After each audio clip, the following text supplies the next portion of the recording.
I don't know her name.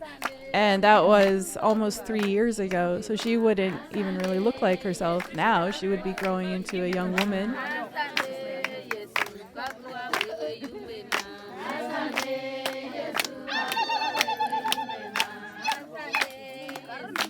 This is the Bold Artist Podcast. You have answers and you're expressing them in your art. Your art is important and it needs to be seen. Welcome, and let's get started with today's episode. Welcome back to another episode of the Bold Artist Podcast. Today, it is our pleasure to hear from Charla Maarschalk, a story that none of us have heard before and most of us are wondering. You might be familiar with the portrait, the iconic portrait that we all call Kenya Girl. It's a portrait that almost every student has the chance to paint when they take Bold Color Bootcamp through Bold School. And everyone wonders, where does Kenya Girl come from? And what is the story behind this beautiful portrait that we learn how to paint? And the only one who can tell us is Charla herself, because Charla, you have met Kenya Girl in person, correct? Yes, I did. And I took the photo. So I took her photo, and that's why we use it. It's very exciting. Well, I know there's so much more to it than that. Yeah. So let's back up and hear the story of what led you to even be in the right place at the right time to take that photo that everyone paints. And we all fall in love with Kenya Girl at some point through Bold Color Bootcamp. And for those of you who've tuned in and you're not quite sure what we mean by Bold Color Bootcamp, Charla is the founder of Bold School, who teaches online bold color painting. And there is one of the classes called Bootcamp, right? So yes. Bold Color Bootcamp. And so through that class, we paint the Kenya Girl in bold colors, and she has a look in her eyes that draws you in, that makes you wonder her story. And a lot of the community, the Bold School community, say, what is the story behind Kenya Girl? And so I know that it's more than you just snapping her photo and then painting it. So can you back us up, Charla, and tell us how you got there to be with Kenya Girl? Yes, it's a good story. A good story in my life anyways. Yeah, and I've kind of didn't even really think of what I was doing with that portrait until one day in our community, we started talking about her, and everyone was asking like who she was, and because I don't really explain that. And we started realizing, this beautiful little face has been painted thousands of times and shared and discussed. And we have a gallery on our website of the Kenya Girl, and she's so beautiful, and she's been represented in such like vast variety of colors and brushstrokes and everything. And everyone has their own connection with her. As we talk about, when you paint a portrait, you could spend hours with a face. And it becomes a very intimate process of looking at every crevice of that face and getting to know the person, and you often have conversations with them. So in our community, we talked about that and how we all know and love the Kenya Girl, and she's changed a lot of people's lives because they've opened up, become a much more creatively free artist. So it's been a profound moment for many people. So we started talking about it, and people are like, what's the story? And they want to know more. And I tell my friends about it, but I haven't really openly discussed it online until now. So the story, it really begins as me as an artist going back to my photography days, and then, moving into my painting days. And I started to realize that I wanted to be able to paint, or I started to realize I enjoyed painting my own photographs more than painting references from somewhere else. And I think the I mean, I love painting faces that I don't know because I can interpret them and make them into my own stories. But when I am able to photograph a person or an experience and then paint it, I have a deeper connection with that. So I started dreaming about traveling the world and, meeting people of every culture, every genre, every age, people just, everyone is unique. There's so many people in the world. And we know how much you've shared before, how much you love the human face and the person, the people, like you love people.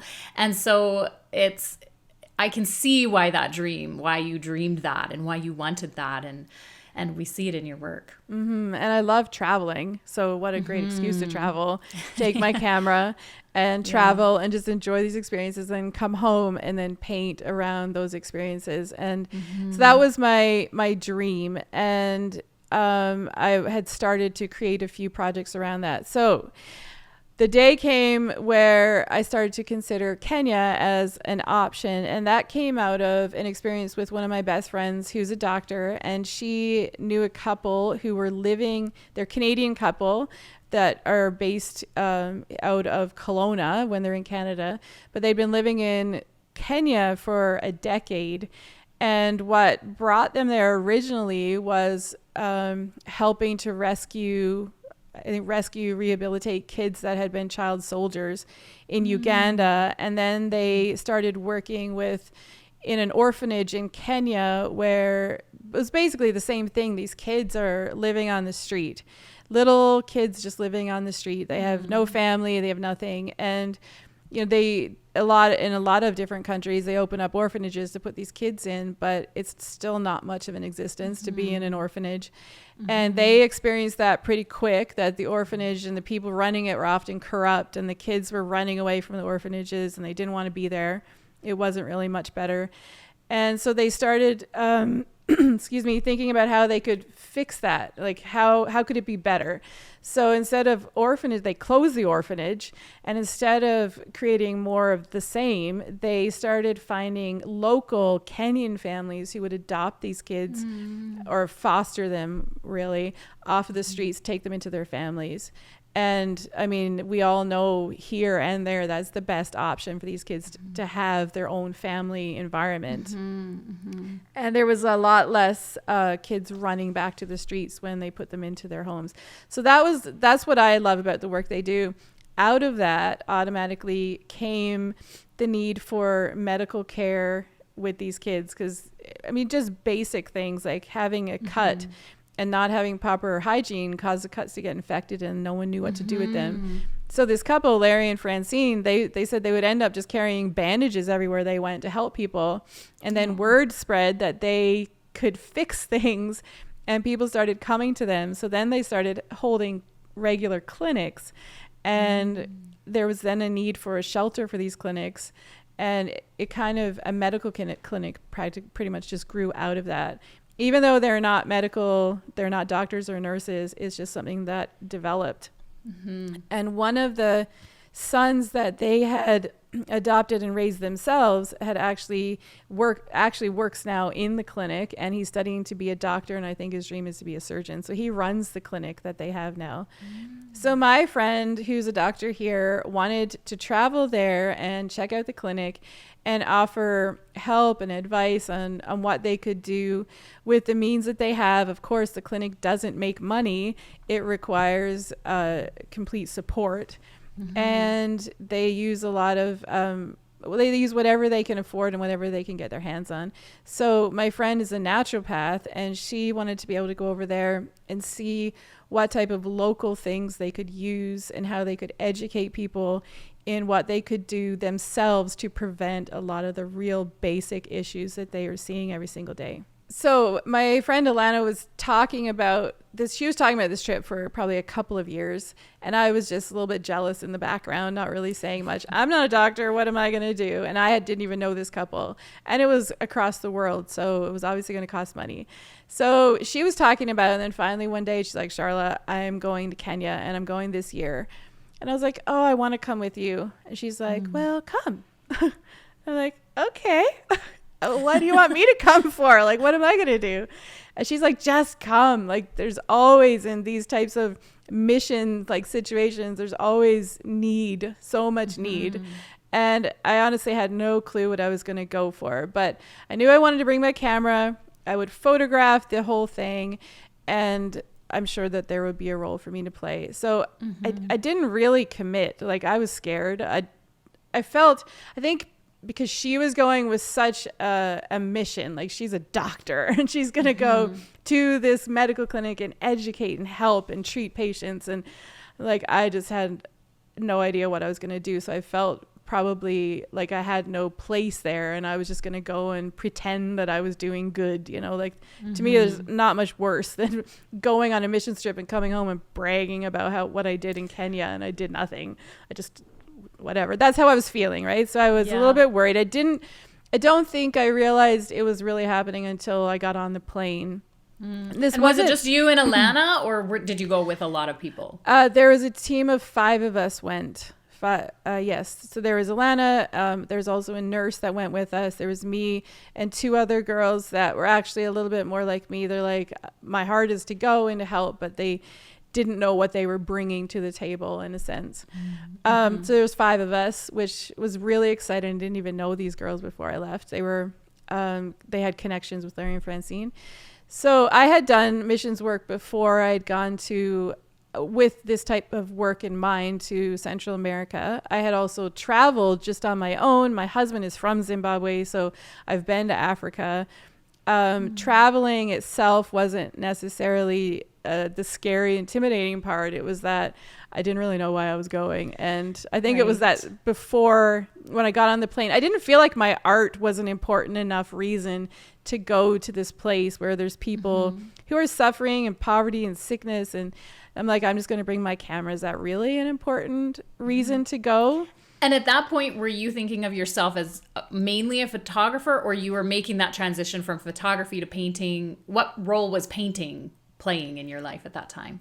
I was working as a full-time painter, and I had kind of put photography behind and hadn't really been using my own photography except for commission work. So if somebody wanted me to, and I will still say this right now, or to this day, I'll give this advice, that if you have somebody wanting to commission you to paint a picture of their loved one, if you can go and photograph that person, your painting will be better because you will interact with that person. And of course you need some photography skills, but even if you're using your iPhone, you're interacting with that person and you're getting to know them and they're getting to know you, and you get to hear a bit about their story and all of that kind of thing. So when you paint them, you know this person, you've experienced their spirit, you know, and their expression and mannerisms. And I feel like I can paint way better when I'm able to do that. But my dream and my desire was to travel and photograph people so that I could come home and put together a body of work, you know, of those experiences.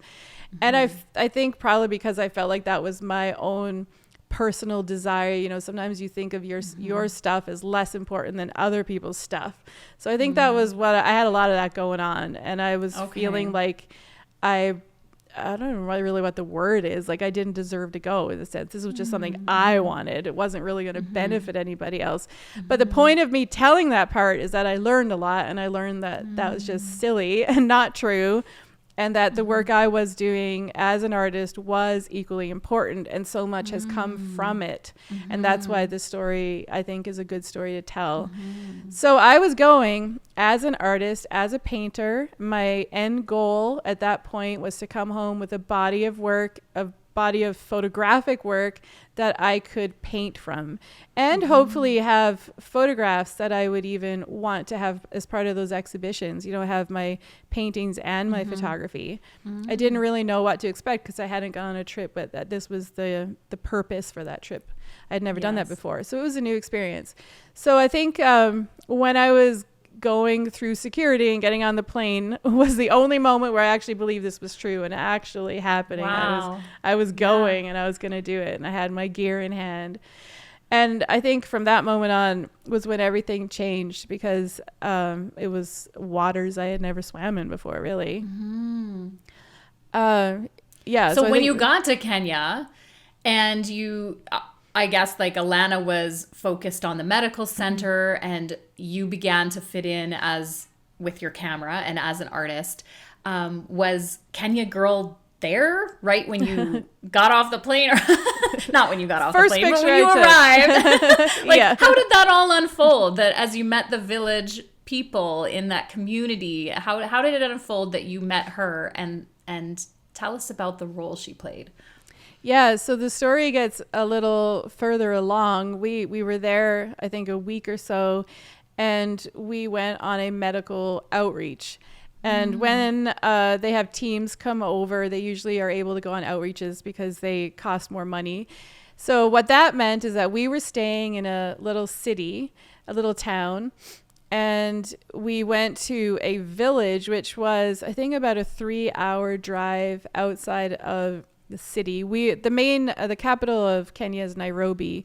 We were about 8 hours from Nairobi. So it was a small town. It wasn't Nairobi, a big city like that.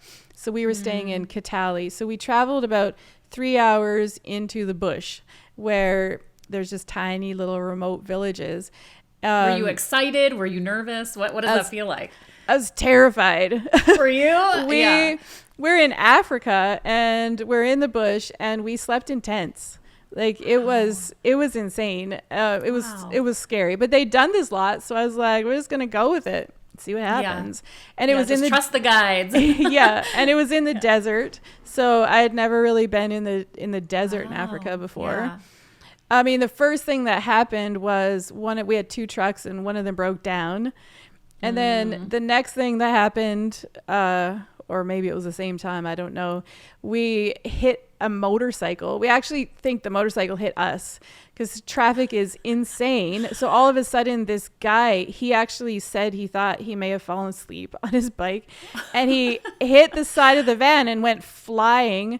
So we had to get this guy into our van and get him to the next town quickly before the police came, because you're in Africa and you don't want to wait for the police. Right. So we get him to the next town and take care of him, make sure he's okay, like all that kind of stuff. And we were there for a few hours just sitting in this town. You know, there's so many things to deal with there. Now we're in a smaller town where a van full of white people. So everybody and their dog is there finding out what we're doing and trying to talk to us. And there's kids everywhere. The street kids are coming, and there's nowhere to go to the bathroom. In Africa, there is nowhere to go to the bathroom ever except a tree.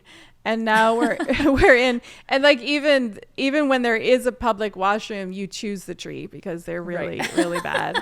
So these are the issues that we're dealing with in this little town. So we take care of the guy, and we take care of we feed some of the street kids, and we take off again. And the reason it took 3 hours to get there is not because of distance. It's actually because of really terrible roads. So anyways, we make it to the village, and this village is in the middle of the desert. There's just a few trees around, not much. And people are apparently like walking for days to meet us there because they hear that this medical outreach team is coming. So these villages, it was in a place called Pokot, and these little tiny villages, they say like 10 years ago, they were running around naked. Like they had no contact with the cities. They were very tribal, very much in the old ways. Now there's a lot more communication, and they're able to travel and communicate a little bit, not much. So they are a little bit more, I mean, I'll use the word westernized, but I won't say was not really westernized, but they wear clothes now. So these people are coming like for hours, and we're setting up, and it takes us a few hours to kind of set up and get the clinics ready. And they're just lining up. They're just all sitting there for hours waiting for this clinic to start. And it's hot, really, really hot. I mean, it's just an incredible experience. So we're a remote desert village. There's hundreds of people around. There's kids, there's old people. There's so much dynamics happening within these little villages. And like the chiefs, they didn't come until we were ready to start. And then these women and children that have been lining up for hours, the chiefs come in and they like go right to the front of the line. They're like, okay, you're open. We're ready to be seen. And we're like, no. Well, I didn't say anything. I was just photographing. But Francine's like, no, I don't think so. These women and children are sick. These children are sick. They've been here for hours, dehydrated and in the sun, and they're getting seen first. And she's standing up to these tribal chiefs who don't even allow women to speak to them sometimes. So there's a lot of tense moments there. So it gets started, and I keep saying I was really not anything to do with the clinic. I was really just photographing and filming, but we're running out of medicine. You just at that time when you're painting us this picture, were you snapping pictures the whole time? Were you talking to people, or what were you doing in those moments? Yeah, so I was really just taking photos. And in the beginning, there's a lot of people around. So there was a lot to photograph. I was photographing the doctors and nurses all working and all that. It was a really neat little spot. And then there's kids everywhere, and they're just staring at me because I'm just holding this. I don't even know if they know what a camera is. Strange contraption, This weird person with this weird thing and pointing at them and trying to get them to smile, and they're not smiling. So this is what it was awkward and weird, and I had to try and figure that out. But I also had my iPad with me, and I started realizing like these kids, some of them knew what I was doing. I would show them the pictures on the back of my camera, and they love seeing themselves, and that they probably don't get to experience that very often. No one has phones, no one has technology. So I got my iPad out, and I started taking videos of the kids and letting them watch the videos. And they were just like, it was the most amazing thing I think they'd probably ever seen. They loved it. That's amazing. Yeah, I literally spent hours videoing these kids and letting them watch themselves. And I was able interacting with them. And then some of the young moms were coming around and communicating with me and just hanging out and holding my hand. And it was, we couldn't speak. They spoke, the tribal languages. So we had no way to communicate. What was this really cool experience? So near the end of the day, I was kind of just sitting down on the ground with I don't know how many kids around me, and they're all watching this iPad. I mean, they just didn't know what it was. And I started thinking they've never even watched TV. So this is just such a phenomenon to them, this thing that's here. I actually had Netflix movies downloaded on my iPad so I could watch on the plane. And I turned on some of these movies because they were different scenes and sites. And I mean, the looks on their faces, it was just incredible. So then I opened up Procreate, which we talk about at Bold School quite a bit. As artists, we use Procreate. And I started drawing with my finger on the screen. And then everyone wanted a turn, which I realized was a grave mistake. It must seem like magic to them. Yeah. But then this one girl who was actually quite, I could say even aggressive in her communication with me and wanting to see the camera and wanting to see the iPad. She was a little bit aggressive. But I realized why was because she had knowledge she was trying to share, and she couldn't share because she couldn't talk to me. So she took the iPad and she wrote in English, "welcome" on the iPad. And it was that gave me shivers. It actually makes me choke up a little bit when I tell the story, because she had been in my face this whole time. And she may have even been understanding things I was saying, because sometimes it's easier to understand a language than it is to speak it, or you feel intimidated to speak it because you might not say it right. And all of a sudden she just says "welcome," and I just look at her and I'm like, oh my goodness, this is amazing. This is so beautiful. She's actually, I don't know what they think. They might think that I'm this, they want me gone. I don't know. I'm not giving them medicine. But she's "welcome to our community." It was just so beautiful. So I was at the same time photographing everybody there, and that is where the Kenya girl was. She was just waiting there at the clinic. She was very quiet. She didn't interact. I don't know her name. And that was almost 3 years ago. So she wouldn't even really look like herself now. She would be growing into a young woman. But that was where she was. She was in Phuket at this medical clinic waiting with her family to be seen. And eventually she was seen and she left. As far as I remember, she was never a part of that little iPad group that I had going on. And did you just take one photo of the Kenya girl or multiples? Was it a little photo shoot, or did you just happen to snap one that has become the main reference photo for all of these painters to paint. Of her, it was just one Wow. photo. There was another young girl that she was there with her mom, and they ended up hanging out with me almost the entire day. And she was a little model. I called her my model. And I have so many photos of her, but I don't know why I didn't choose to use one of her paintings or one of her photos for that painting, because I had a whole experience with her. But the Kenya girl, it was just such a beautiful picture that I had taken of her, and she was just looking right into my camera, and the expression on her face, and I thought she was beautiful and inspiring, and she just became the one. So I didn't know that I was going to be doing an online class when I was in Pokot taking those photos. I was really just taking them so that I could come back and tell the story of my experience in Kenya and the people of Kenya. And it began to develop into, I got a real heart for the work that was being done there. And I really wanted, the story became about what was happening in not just the people of Kenya, but what Larry and Francine were doing, and the children that, are just forgotten and left on the streets. Like, these children in Pokot had parents. They weren't homeless kids, but the children that we saw everywhere outside of the villages, in the towns and cities, there were just homeless kids everywhere on the street. And for me, the story became about the kids of Kenya. Now the Kenya girl she had a family in this little village. They had the grandparents, the grandmothers, and the mothers, and aunts and uncles and cousins. Everybody was there, and they took care of each other. And it was actually a very beautiful thing to see the family that these villages had. In the cities, we went to one of the local dumps where Larry and Francine would often go and get to know the kids there and help them. And there were 8-year-old kids living in the dump.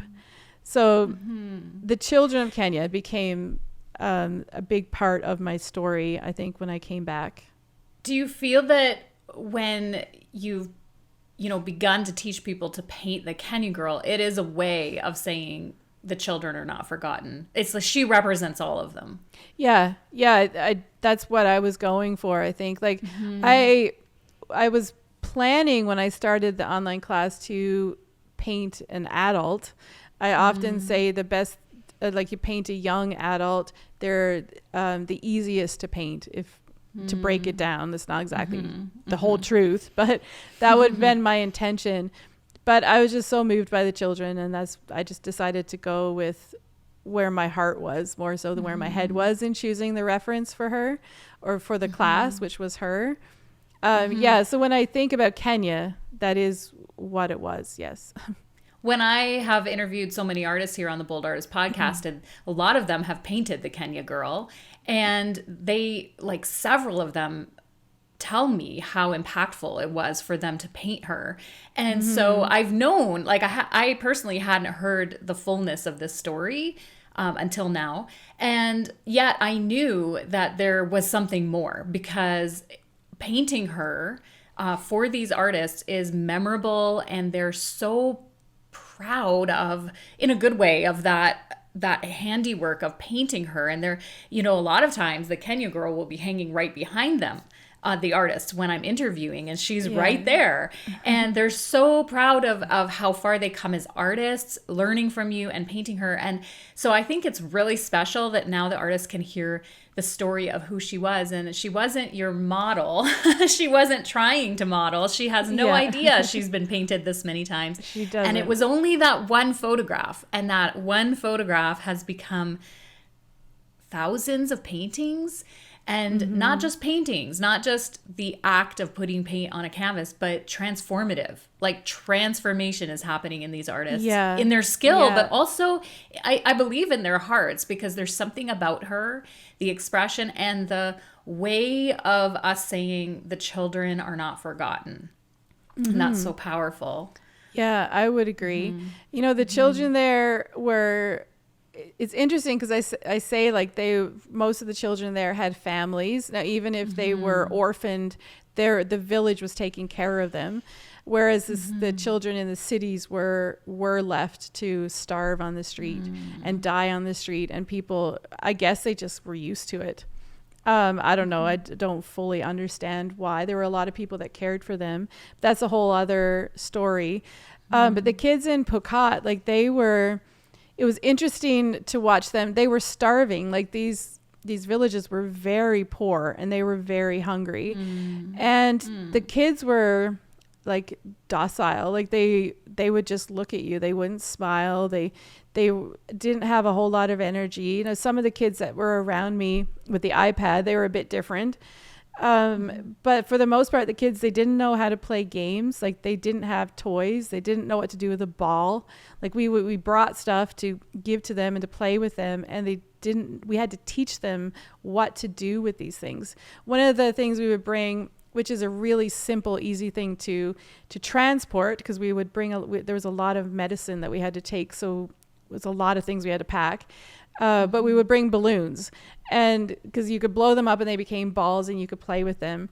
One reason that we wouldn't actually bring balls, like a soccer ball, in part because they took up a lot of space, but the ground was covered in thorns. And I guess Larry and Francine had learned quite a long time ago that taking balls were pointless because they would pop on these thorns and the kids would be devastated. So we would bring balloons, which would also pop, but they were easier to carry and they were cheaper. And kind of fun when they pop too.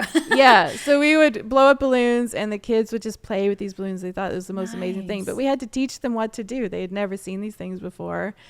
And once we started interacting and they knew that we were safe, you know, they were scared of us. They would run real easy if you spoke too loud.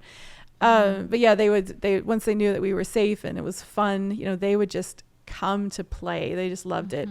And then in the morning when we woke up, because we slept in tents, the kids would start to come around and we were eating. We had to eat because we had a long, hot day ahead of us, and the kids would come around. So we share our food with them. And one of the most tragic moments was these kids would eat some of the food we'd give them and they would throw up because their stomachs couldn't handle it. We weren't giving them like junk food or even rich food. It was that they are so hungry. That was when you started to see like how sick and hungry these kids really were. Wow. So the kids of Pokot were very interesting to watch. They were very different than the kids that we know. I mean, they were completely different than the kids that we know here in America. So that was a really interesting experience. And that was the Kenya girl. And she just sat there and she watched me, and then I took her picture. So that was who she was and where she comes from. And the other thing, like, I mean, Larry and Francine still go to Pokot and have mission or outreaches there, medical outreaches there.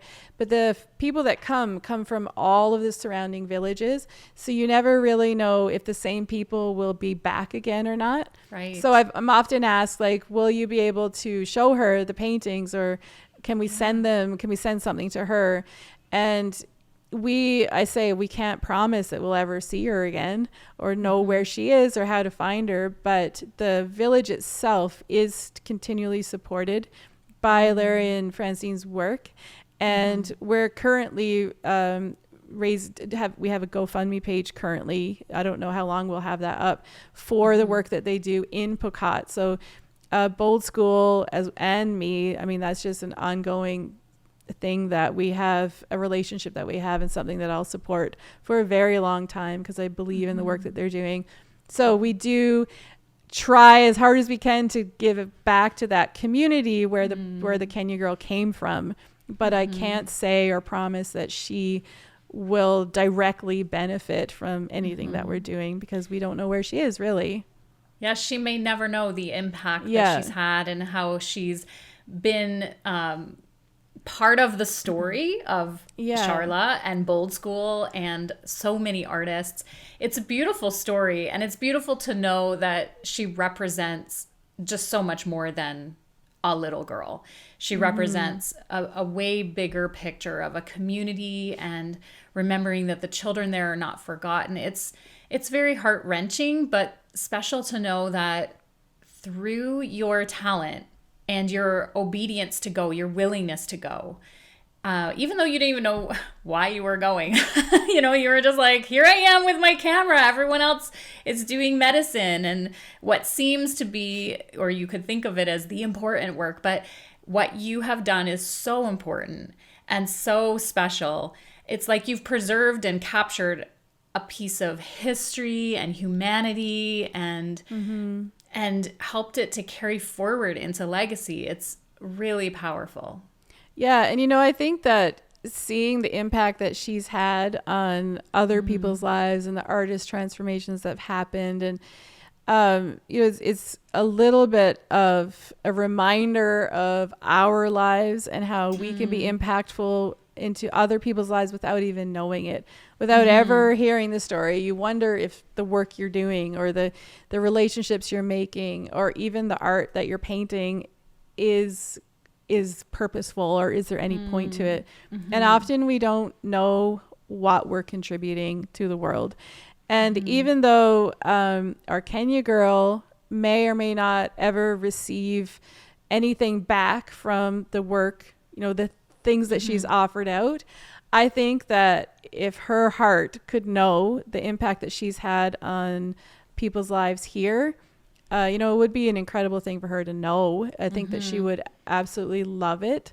I do plan to someday, it's not in the works right now, but someday create a book of the paintings and give it to Larry and Francine, and then you never know where it might show up, where it might end up. And maybe given the right time, we can like put a call out to see if we can find her. That's a little dream that I have. That'd be so amazing. And yes. It could very well happen. Yeah. It would be so full circle and so special for her to know and see. Yeah. That's a dream that I have. You have such a way when you paint portraits of capturing the beauty and the essence of people that I think it would be just so special for her simply to see the portrait you painted, let alone all those that you have taught how to paint. I think it might actually, if she ever gets the chance to know, it might be so special as overwhelming. Like, I don't even know if she can comprehend.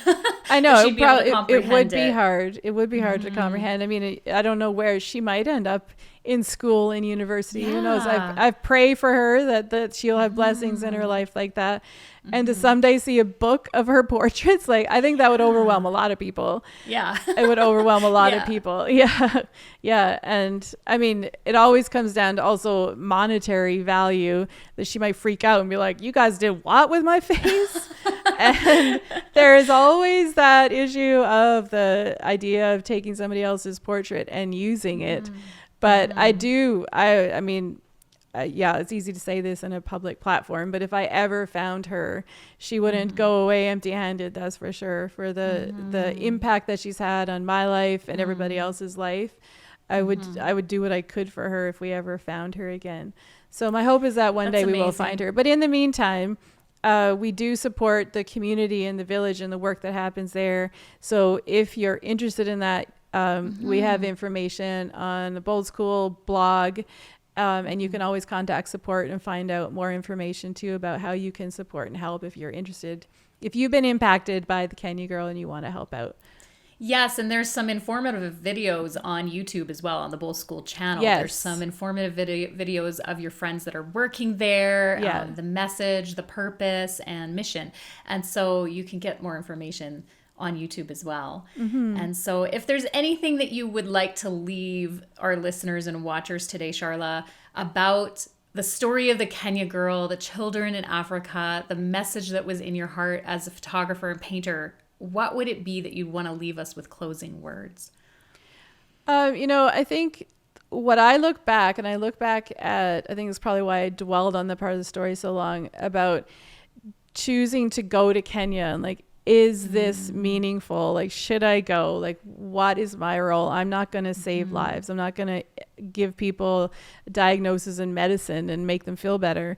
Should I go? And feeling almost like I wasn't worthy of going, or whatever, you know, our issues are, and our lack of confidence.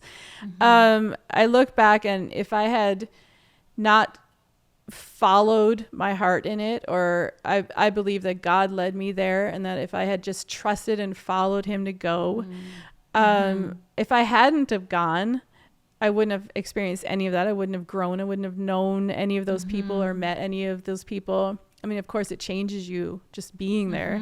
But when I look at how it impacted my art, and I mean, I have since then I've begun a business, and I believe that I did that because I wanted to make. There's a whole other story behind everything. Well, and there is going to be a continuation. So let's not move into the continuation too soon, because there's a whole lot more to the story, and a very impactful story that happened in Africa that we want to continue in the next podcast. But in closing of today's show, I feel like there's just been a message here today of whether you feel worthy or not, whether you feel like equipped or the right person. Sometimes there's just steps you have to take boldly to do what you know is in your heart. And you might find yourself in some place that you feel like you don't belong, but you do. And then you never know what ripple effects can come out of it, even from a single photograph. And that photograph that has just changed so many hearts and lives just by the look on her face.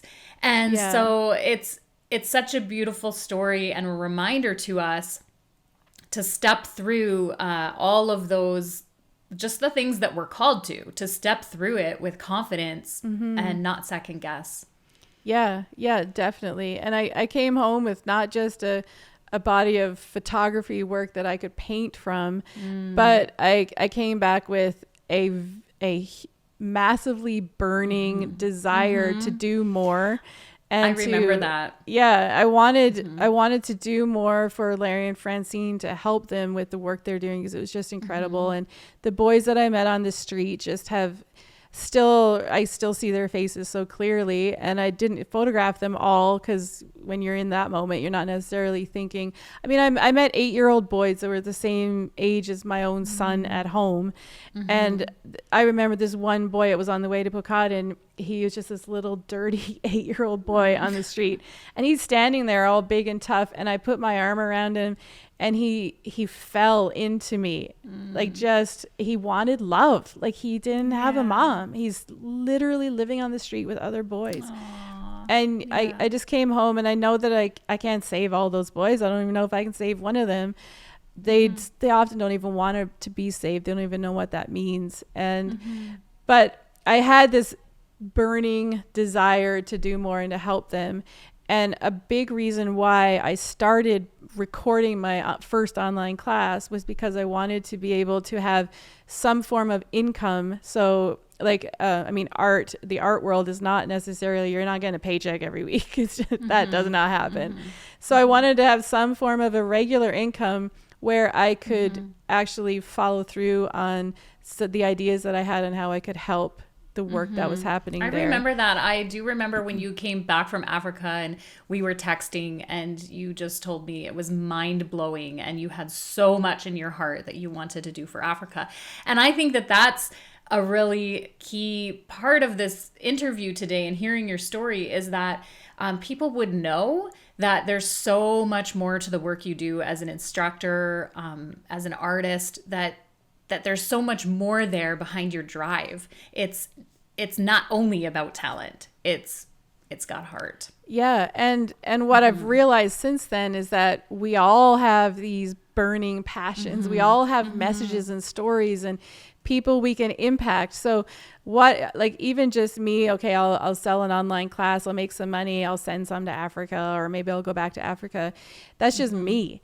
But now all of a sudden other people, because of this photograph and this painting of the Kenya girl and learning and stepping up their work, they're now burning with their own passions and desires. And the stories that are coming out of people, like just Stephen Walden, who was on the podcast not long ago, like the stuff he's doing is just incredible. And there's a whole ton of them. I could list probably 10 off the top of my head of the artists that I know that have since changed. And it's not I don't know how to say it, but it's not because of me that any of this has happened. It's ripple effect, though. It's a ripple effect of so many things. But had I not stepped out and did it, had I just said, I'm not important enough, or I don't have a message that's important enough is probably it, or my work doesn't matter enough, then I wouldn't have done it. And all of this, all of these ripples would have been nothing. They wouldn't have happened. So... Well, I often incredible, really. I often joke a little with you about how when I interview artists, they'll have thank you messages for me to give to Charla. And I want to say, though, on behalf of everyone who has learned from you and you've had that ripple effect, thank you for being brave enough and bold enough to go to Africa and let that story, not just live out the story, but to actually let it pierce your heart and change you and transform you. And so thank you for that and what you've brought back to us and created so that there has been the ripple effect. So next week, in the continuation of the podcast, we want to dive a little deeper into a very impactful, I don't want to say what it is, but something that changed your life. It's the moment you just said, allowing it to pierce my heart. I'm going to tell you about the moment that literally pierced my heart, and I'm going to tell you that I had no choice. At that moment, it wasn't even my own will at play anymore, and that moment was I'll tell you in the next show. We'll see you in the next show, everyone. Thank you so much for being here with us and hearing this powerful story of the Kenya girl, the iconic portrait that we paint at Bold School. And for hearing the story and Charla's heart, thank you for being here with the Bold Arts podcast, and we'll see you next week. Meanwhile, keep creating. Thank you.